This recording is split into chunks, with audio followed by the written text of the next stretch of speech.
I think we need to come to terms with the fact that South African infrastructure is failing, our roads in particular. I drive every morning to work and I can promise you I see a new pothole every single day in our roads. I see traffic lights every single day, one day working, one day not, some not working for months.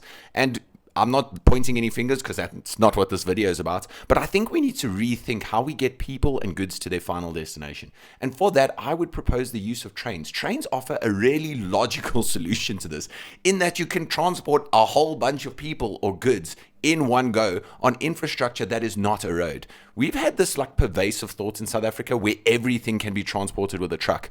And I'll be honest, I don't think our roads are made for trucks. They're made for cars, and it's destroying our roads, especially when it starts to rain.